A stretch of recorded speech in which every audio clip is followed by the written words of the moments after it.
কষ্ট করে পরীক্ষার জন্য প্রিপারেশন নিলেন আপনি কয়েক মাস, কিন্তু ফলাফল যখন ভালো হয় তখন একটা আনন্দ আছে না নাই?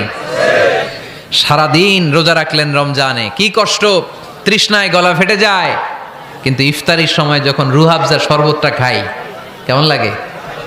একটা আনন্দ আছে না নাই? এজন্য আল্লাহ বললেন فإن مع العسر يسرا إن مع العسر يسرا।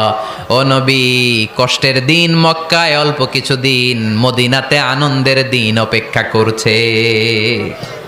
আমাদের জীবনে যদি দুঃখ কষ্ট আসে আমরা ধৈর্য ধরবো, তাওয়াক্কুল করবো একজনের উপর, তিনি কে? কারণ আমরা বিশ্বাস করি কষ্টের দিন এটা চিরকালের জন্য নয়, সামনে আনন্দের দিন আমাদের জন্য সেট করে রেখেছে কে?